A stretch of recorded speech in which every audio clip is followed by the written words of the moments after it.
లూకా సువార్త 24వ అధ్యాయం దాని 46, 47 వచనాలు మనం చదువుచున్నటువంటి సమయంలో, క్రీస్తు శ్రమపడి 3వ దినమున మృతులలో నుండి లేచననియు యెరూషలేము మొదలుకొని సమస్త జనులలో ఆయన పేరట మారు మనస్సును పాప క్షమాపణయు ప్రకటింపబడుననియు రాయబడి ఉన్నది. దేవునికి స్తోత్రం. ఇది దేవుని సన్నిధిలో నియమించినటువంటి నిర్ణయం. దీనిని భూరాజువులు తుడిచివేయడానికి వీల్లేదు. ఇంగర్సోల్ అనేటువంటి ఒక నాస్తికుడు తన భవనములో నిలబడి 100 సంవత్సరాలలో భూలోకము నుండి బైబిల్ తుడిచివేయబడును, బైబిల్ భూమిలో కనబడదు అని ఇంగర్సోల్ ప్రఖ్యాతిగాంచిన నాస్తికుడు ఏ ఇంటిలో నుండి ప్రకటన చేశాడో, ఆయన మరణించిన తర్వాత ఇంటర్నేషనల్ బైబిల్ సొసైటీ ఆ బిల్డింగ్ కొనుగోలు చేసి లక్షలాది బైబిల్ ప్రింట్ చేసే ఓ ప్రింటింగ్ కేంద్రంగా దాన్ని మార్చాడు. హల్లెలూయా. ఇంగర్సోల్ అనుకున్నాడు 100 సంవత్సరాల తర్వాత భూమి మీద బైబిల్ ఉండదు. ఇంగర్సోల్ ప్రకటించిన ఇల్లే బైబిల్ సొసైటీగా మారింది, ప్రింటింగ్ శాలగా మారింది, గోడౌన్గా మారింది. లక్షలాది బైబిల్స్ ప్రపంచ దేశములలోనికి వెళ్ళింది. గుర్తుపెట్టుకోండి, దేవుని సువార్తకు అడ్డుకోడ కడదామని ఎవరు ప్రయత్నించినా అది వ్యామోహం. చేయగలిగింది కొంతమంది క్రైస్తవులను చంపొచ్చు, కొన్ని మందిరాలు కూలగొట్టొచ్చు, కొన్ని నాశనాలు చేయవచ్చు. కానీ రాజాదిరాజుని హృదయము నుండి వచ్చిన ఈ ఆలోచనకు భంగం కలుగజేయగలిగిన సమర్థులు ఎవరు ఈ భూమి మీద పుట్టలేదు, పుట్టరు అనేటువంటి సత్యాన్ని మిత్రులందరూ అర్థం చేసుకుంటే మీరు ధన్యులు. ఎందుకన్నా దేవుడు అనాదిలో మానవుని కొరకు కన్న కలలు సర్వమానవాళి అపవాది చేతిలో నుండి రక్షింపబడాలని, పాపము నుండి విడిపింపబడాలని, దేవునికి ప్రియమైన బిడ్డలుగా మార్పు చెందాలని దేవుడు కల కన్నారు అని చెప్తున్నారు. ఎఫెసీయులకు రాసిన పత్రిక 1వ అధ్యాయం 4వ వచనం మనం చదివినట్లయితే, జగత్తుకు పునాది వేయబడక మునుపే దేవుడు మన అందరినీ క్రీస్తు యేసులో ఏర్పరచుకున్నాడు అని అక్కడ తెలియపరుస్తున్నారు. దేవునికి స్తోత్రం.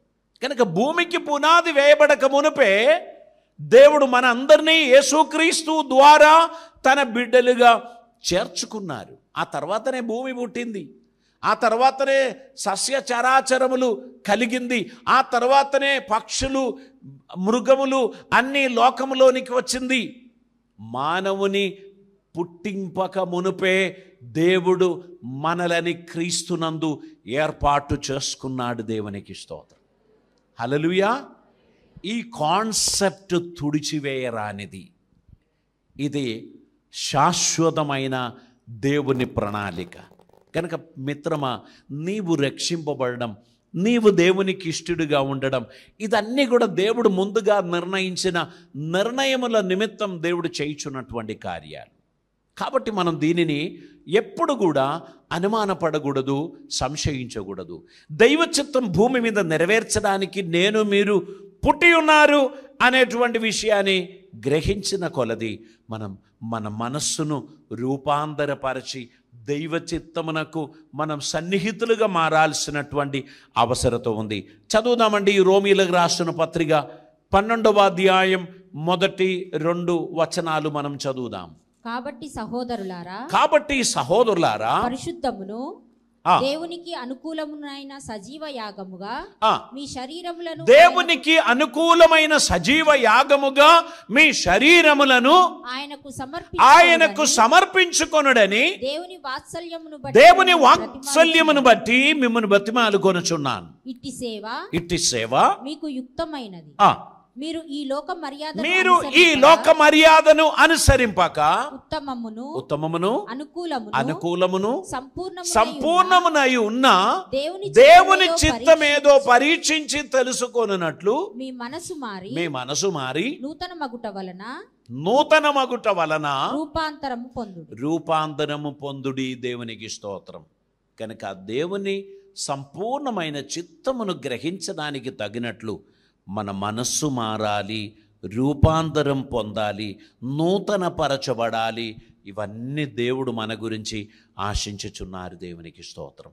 కనుక మన మనస్సుకు మార్పు చెందే కొలది దేవునితో మనం లీనమవుతాం. మన మనస్సు రిజిడ్గా, మన మనస్సు లౌకికంగా ఉన్నంతకాలం దేవునికి మనం దూరంగా ఉంటాం. ఎప్పుడైతే మన మనస్సు మారడం మొదలైందో దేవునికి సన్నిహితంగా ఉండడానికి మనం ప్రయత్నం చేస్తాం. క్రీస్తు యేసునకు కలిగిన మనస్సు పొందడానికి మనం కూడా ప్రయత్నం చేయగలం. దేవుడు మన జీవిత యాత్రలో మనకు తోడై ఉండి మనకు సహాయం చేస్తూ ఆయన చిత్తం భూమి మీద నెరవేర్చడానికి ఆయన మనకు సహాయం చేస్తున్నాడు. దేవునికి స్తోత్రం. కాబట్టి మనం ఆత్మానుసారంగా నడవడానికి తగినట్లు మన జీవితంలో మనని మనం సమర్పించాల్సిన అవసరత ఉంది. దైవ చిత్తానుసారంగా నడవడానికి మనల్ని మనం సమర్పించాల్సినటువంటి అవసరత ఉంది. ప్రభు మన గురించి ఆశించుచున్న ప్రతి ఆలోచనలు మన జీవితంలో నెరవేరడానికి తగినట్లు మనలని ప్రభు కొరకు సమర్పించాలి. చూడండి, 1 కొరింథీ పత్రిక 10వ అధ్యాయం దాని 3 నుంచి 5 వరకున్న వచనాలు మనం చదువుదామండి. అందరూ ఆత్మ సంబంధమైన ఒకే ఆహారమును భుజించిరి, అందరూ ఆత్మ సంబంధమైన ఒకే పానీయమును పానము చేసిరి. ఏలయనగా తమ్మును వెంబడించిన ఆత్మ సంబంధమైన బండలోనిది త్రాగిరి. ఆ బండ క్రీస్తే. అయితే వారిలో ఎక్కువ మంది దేవునికి ఇష్టలుగా ఉండకపోయిరి కనుక అరణ్యంలో సంహరింపబడిరి. వారు ఆశించిన ప్రకారము మనము చెడ్డవాటిని ఆశించకుండునట్లు ఈ సంగతులు మనకు దృష్టాంతములుగా, మనము చెడ్డవాటిని ఆశింపకుండా ఉండునట్లు ఈ సంగతులు మనకు దృష్టాంతములుగా ఉన్నది. దేవునికి స్తోత్రం. ఈ లోకములో మంచిదిని కోరడం, చెడ్డదానిని విసర్జించడం అది దేవుని కృప వలన మాత్రమే జరుగుతుంది. మన దేవునికి ఇష్టలుగా నడవడానికి దేవుడు మన గురించి ఉద్దేశించిన ఉద్దేశములు మన జీవితంలో నెరవేరడానికి తగినట్లు మనలని ఆయన సన్నిధిలో మనం సమర్పించాల్సినటువంటి అవసరత ఉంది. ప్రతిదినం మనలో ఒక రకమైన పోరాటం ఉంది. మనం చేయుచున్న తీర్మానములలో కొట్లాటలు ఉన్నాయి. ప్రతిదినం మనం పోరాడేది మన ఆలోచనలతోనే. 2వ కొరింథీ పత్రిక 10వ అధ్యాయం దాని 3వ వచనం చదువుదాం. మేము శరీర ఆధారులమై నడుచుకొనుచున్నాను, శరీర ప్రకారం యుద్ధం చేయుచున్నాము. మా యుద్ధోపకరణములు శరీర సంబంధమైనవి కావు గాని దేవుని ఎదుట దుర్గములను పడద్రోయజాలినంత బలము గలదై ఉన్నవి. మేము వితర్కములను, దేవుని గూర్చిన జ్ఞానమును అడ్డగించు ప్రతి ఆటంకమును పడద్రోసి ప్రతి ఆలోచనను క్రీస్తుకు లోబడినట్లు చెరపట్టి మీరు సంపూర్ణ విధేయతను కనపరచినప్పుడు సమస్తమైన అవిధేయతకు ప్రతిదండన చేయు సిద్ధపడి ఉన్నాం. ఇక్కడ చూడండి, మన మనసులో అనేక రకాలైన పోరాటములు, వాదోపవాదములు, ఆలోచన సంఘర్షములు కలుగుచున్నప్పుడు మనం ఇక్కడ జయం పొందడానికి మన ఆలోచనలు దేవుని గూర్చిన జ్ఞానమును అడ్డగించు ప్రతి ఆటంకమును పడద్రోసి ప్రతి ఆలోచనను క్రీస్తుకు లోబడినట్లు చెరపట్టాలి. దేవునికి స్తోత్రం. మనలో ఉన్న స్వార్థం, మనలో ఉన్న అహంభావం, మనలో ఉన్న ఆ లౌకికమైన ఆలోచనలు, ఇది క్రీస్తుకు లోబడినట్లు మనం ఏం చేయాలి? చెరపట్టాలి. మన అహం ఎప్పుడు కూడా తగ్గింపు ఇష్టపడదు. నువ్వెందుకు తలదించుకోవాలి? నువ్వు తల పైకెత్తి పెట్టుకో. నువ్వు ఎవరికి సారీ చెప్పొద్దు. సారీ చెప్తే పరువు పోతుంది. అస్సలు సారీ సచ్చినా చెప్పొద్దు అని మన అహం మనతో మాట్లాడుతూ ఉంటుంది. క్రీస్తుకు కలిగిన మనసు ఏంటంటే పోనీలే, పర్వాలేదులే అనేటువంటి ఆలోచనలు. అప్పుడు క్రీస్తుతో ఏకీభవించుచున్నవాడు శత్రువును కూడా ప్రేమించడానికి ప్రయత్నం చేస్తాడు, క్షమించడానికి ప్రయత్నం చేస్తాడు. అహం మనలని క్షమాపణ పొందడానికి ఇష్టపడరు, ఒకరికి క్షమాపణ ఇవ్వడానికి కూడా ఇష్టపడదు. మనలో ఉన్న గర్వం మన మదిలో అది నిండినప్పుడు మనం డంబముగా ప్రవర్తిస్తాం. ఎప్పుడైతే క్రీస్తు మనస్సు మనలోనికి వస్తుందో మన అపరాధములను గురించి మనకు పశ్చాత్తాపం కలుగుతుంది, మనకు సారీ ఫీలింగ్ వస్తుంది. I'm sorry, I made a mistake, I shouldn't do that. కానీ ఉద్రేకంతో నేను అది చేశాను అనేటువంటి ఒక ఫీలింగ్ వస్తుంది. ఎప్పుడైతే క్రీస్తుకు మనం లోబడదామో క్రీస్తుని ఆత్మ మనలో దేవునికి ఇష్టలుగా ఉండడానికి తగినట్లు ప్రేరేపించి దేవుని కృపలోనికి నడిపిస్తుంది. ఫిలిప్పీ పత్రిక 2వ అధ్యాయం 5వ వచనం మనం చదువుతున్నప్పుడు అక్కడ అంటున్నారు, క్రీస్తు యేసునకు కలిగిన ఈ మనస్సు మీరును కలిగి ఉండుడి.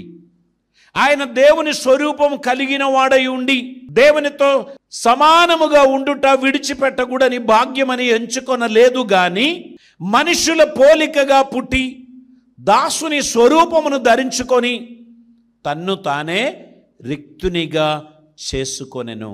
మరియు ఆయన ఆకారమందు మనుష్యుడిగా కనబడి మరణము పొందనంతగా, అనగా శిలువ మరణం పొందనంతగా విధేయత చూపిన వాడై తన్ను తాను తగ్గించుకొనెను. యేసుక్రీస్తుని మనస్సు మనకు కలగటం ద్వారా మనకున్న ఆపర్చునిటీస్కొని పోని అని చెప్పి మనం వదిలిపెడతాం.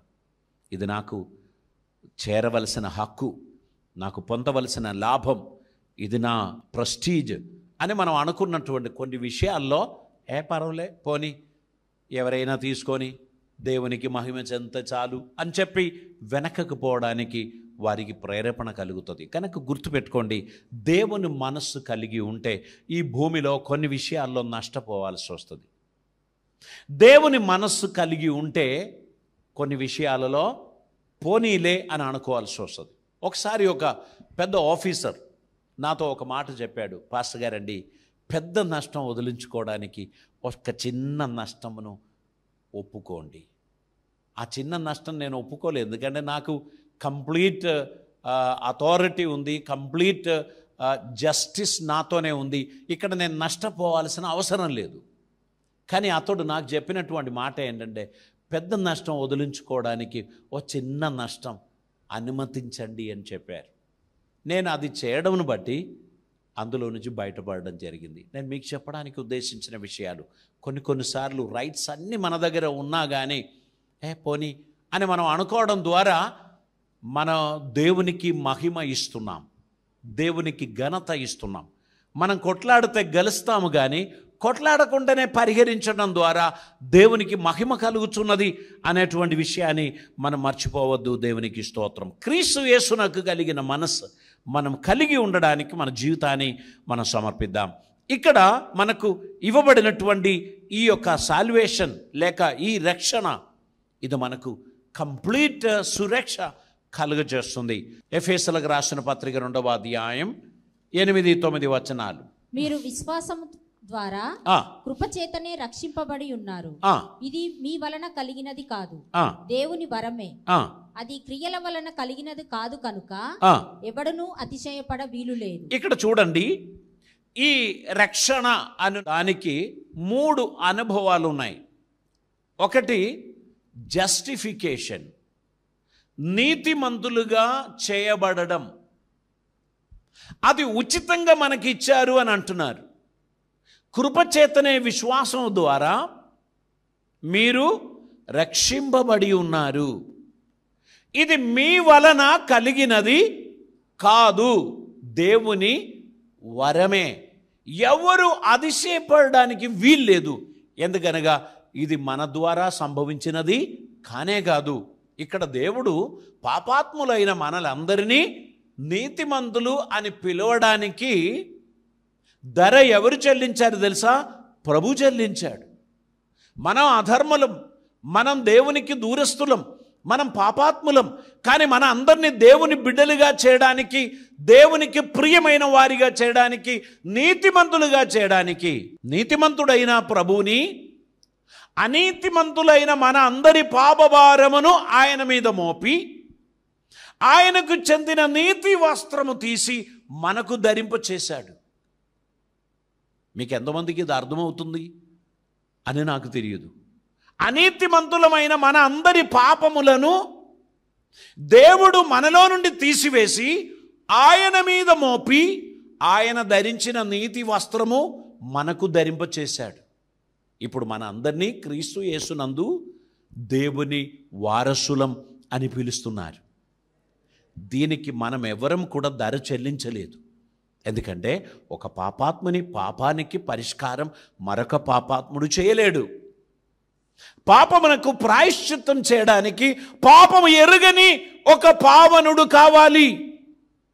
పాపం ఎరుగని పావుని కొరకు భూలోకమంతా తిప్పి కొడితే ఒక్కడు కూడా దొరకలేదు.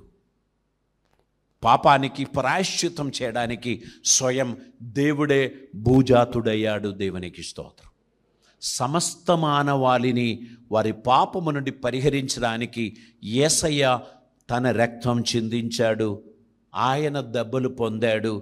ఆయన మన నిమిత్తమై శిక్షను అనుభవించాడు. తద్వారా మనమందరం దేవునికి వారసులమయ్యాం. క్రీస్తు యేసునకు తోటి వారసులమయ్యాం.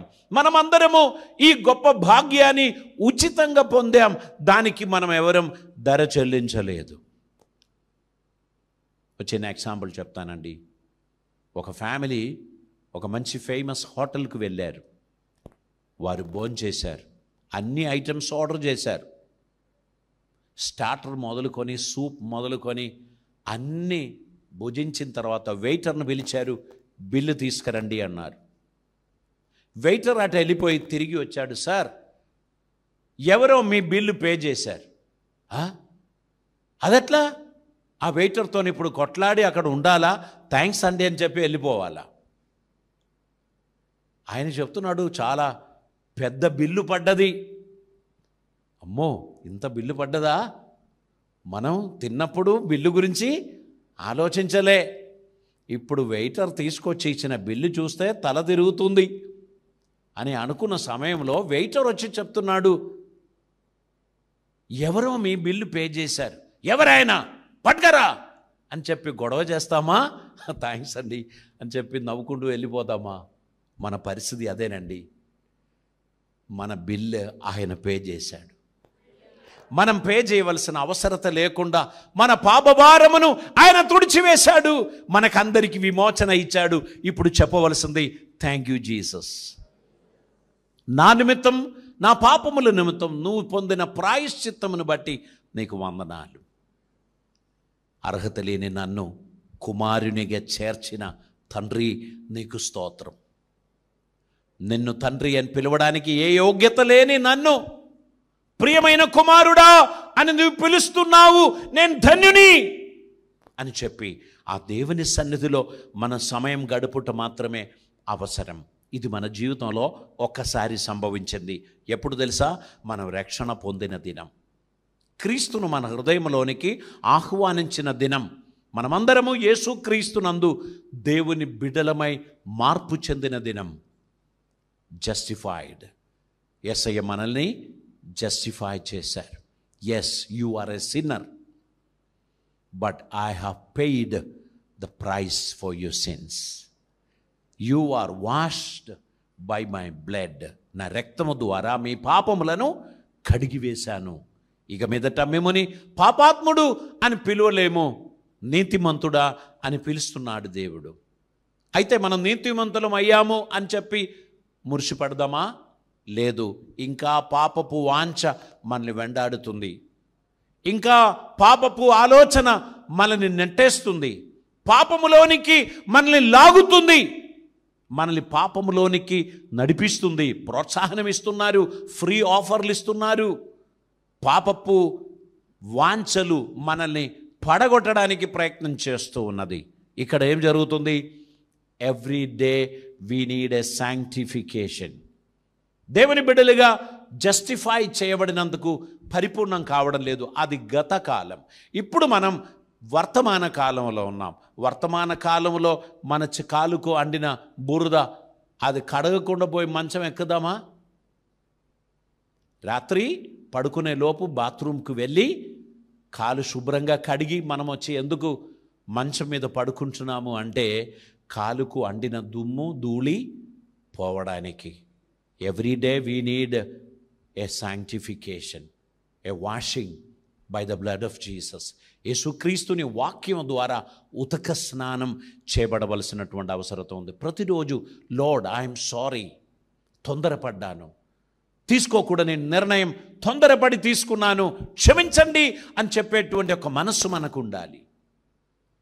నా సహోదరుని నేను ద్వేషించాను, నేను ఇవ్వవలసిన సహాయం నేను చేయలేదు, అర్హత కలిగిన వాణ్ణి నేను గుర్తించలేదు, ఐఎమ్ సారీ అని చెప్పి పవిత్రమైన రక్తంలో కడుగబడుచున్న ఒక ధన్యత మన జీవితంలో మనం పొందవలసినటువంటి అవసరం ఉంది.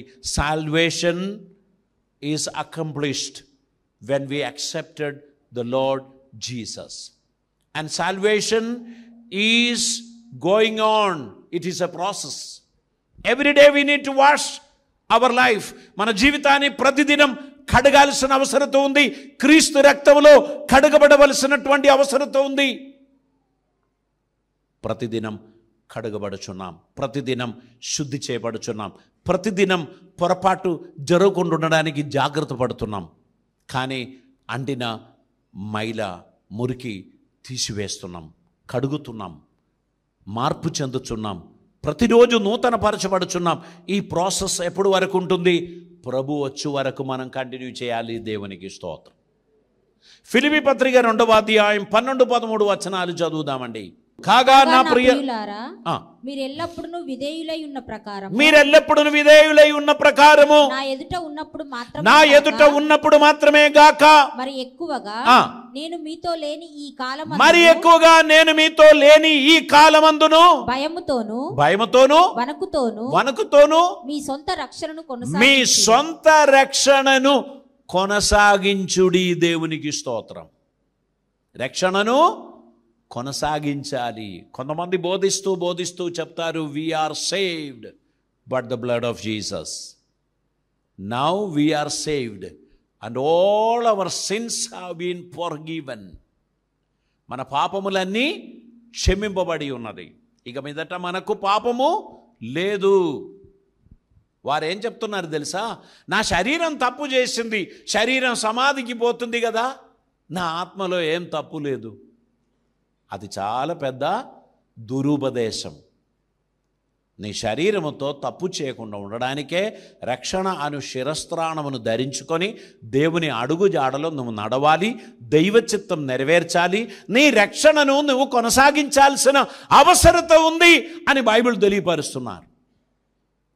So every day you need to walk with the Lord, every day you need a washing, every day you need to follow his foot steps.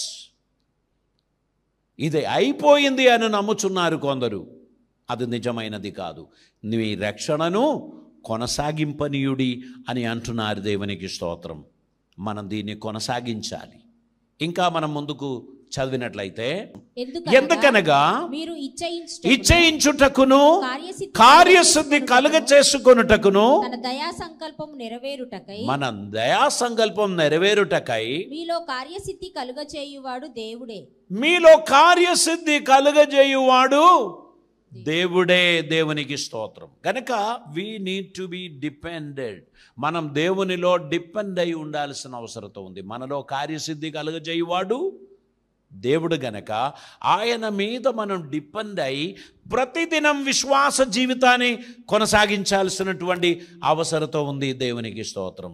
Bible చెప్తున్నారు, అందరూ పాపం చేసి దేవుడు అనుగ్రహించు మహిమను పొందలేకపోతున్నారు. గనక మనకు దేవుని సహాయం అవసరం, దేవుని కృప అవసరం. గలతీ పత్రిక 4వ అధ్యాయం 6వ వచనం చదువుదాం. మరియు మీరు కుమారులై ఉన్నందున నాయనా తండ్రి అని మొరపెట్టు తన కుమారుని ఆత్మను దేవుడు మన హృదయములోనికి పంపెను. కాబట్టి నీవిక దాసుడవు కావు, కుమారుడవే. కుమారుడవైతే దేవుని ద్వారా వారసుడవు. దేవునికి స్తోత్రం. దేవుడు మనకిచ్చిన ఈ దత్తపుత్రత్వపు ఆత్మను మనం పొంది ఉన్న కారణమును బట్టి దేవునిలో మనం లీనమైపోవాలి. దేవుని మనస్సు మనలో ఉండాలి. దేవునికి ఇష్టలుగా మన ముందుకు నడవాలి. మనలో నుంచి ప్రొడ్యూస్ చేయబడవలసినటువంటిది ఆత్మఫలమే. దేవునికి స్తోత్రం. ప్రార్థన చేద్దాం. పరిశుద్ధుడైన తండ్రి, కృపామయుడైన దేవా, నీకు వందనాలు. అద్భుతమైన నీ సన్నిధి కొరకై స్తోత్రం. నీ బిడ్డలను మీరు దర్శించినందుకు స్తోత్రం. మీ పరిశుద్ధాత్మ మాతో మాట్లాడినందుకు స్తోత్రం. మా కొరకు మీరు ధర చెల్లించారు. నీ ప్రియకుమారుని ప్రాణత్యాగము ద్వారా మాకు ఇచ్చిన ఉచితమైన రక్షణ భాగ్యం కొరకు వందనాలు. దీనిని కొనసాగించడానికి ప్రతిదినం వాక్యం చేత ఉతక స్నానం చేస్తూ ముందుకు వెళ్ళడానికి సహాయం చేయండి. ఒక ఉత్తమమైన తీర్మానం మా జీవితంలో దయచేయమని, ప్రతి ఒక్కరిని ఆశీర్వదించమని ప్రభువా, రేపటి దినములలో నీ చిత్తం నెరవేర్చు బిడ్డలుగా మీ సన్నిధిలో ముందుకు నడవడానికి తగిన కృప మీరు మాకు దయచేయమని ప్రార్థిస్తున్నాం. కృపలతో నింపమని, అద్భుతములు జరిగించమని, ఈ ప్రియ బిడ్డలందరినీ ఆశీర్వదించి నీ నామ మహిమ కొరకు నడిపించమని, నీవే మహిమ పొందుమని యేసు పవిత్ర నామమున అడిగి ప్రార్థిస్తూ ఉంటున్నాం పరమ తండ్రి. ఆమేన్.